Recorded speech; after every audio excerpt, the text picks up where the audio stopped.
Perkenalkan, nama saya Naila Fatimatul Zahra dengan NIM 4082402007. Di sini saya akan menjelaskan tentang apa itu vaksinasi. Vaksinasi itu dibagi menjadi dua, ada yang aktif dan juga ada yang pasif.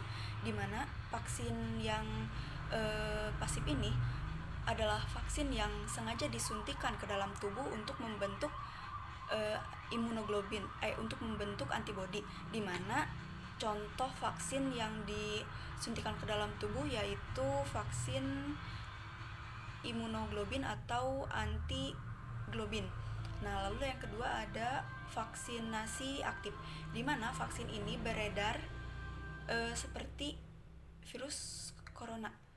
Jadi vaksinasi ini bisa disebut virus yang dilemahkan lalu dimasukkan ke dalam tubuh, di mana tubuh akan bekerja untuk bisa melawan vaksin atau untuk bisa melawan virus yang dimasukkan ke dalam tubuh itu sendiri. Lalu ada pembentukan sel di dalam vaksinasi. Nah, pembentukan sel ini ada 3 sel yang bekerja, yaitu sel naif, sel efektor, dan juga sel memori. Di mana yang pertama kali bekerja itu yaitu sel naif. Nah, sel naif ini jika disuntikan virus ya teman-teman, sel naif ini akan bekerja lalu akan dilanjut oleh sel efektor. Setelah sel efektor lalu ada sel memori atau terbentuknya sel memori. Nah, di mana sel memori ini akan terbentuk ketika tubuh atau kita mendapatkan vaksinasi kedua kalinya, yaitu yang disebut dengan vaksin booster.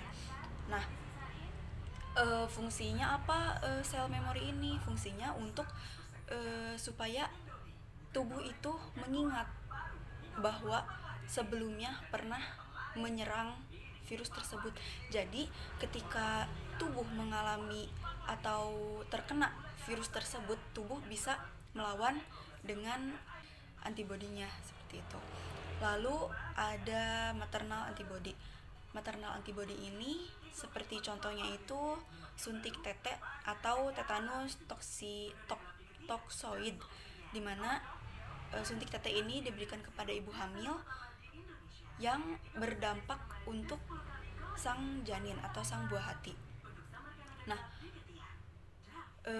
suntik tete ini manfaatnya itu apabila ketika bayi baru lahir terserang atau terjadi infeksi.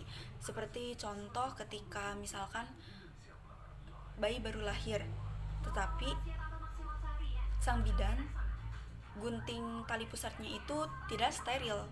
Nah, di situ bisa terjadi atau bisa mengakibatkan infeksi kepada sang bayi. Ini adalah salah satu contoh fungsi atau salah satu manfaat dari vaksin TT itu sendiri atau tetanus toksoid ini. Mungkin sekian dari saya penjelasannya, kurang lebihnya mohon maaf. Terima kasih banyak. Assalamualaikum warahmatullahi wabarakatuh.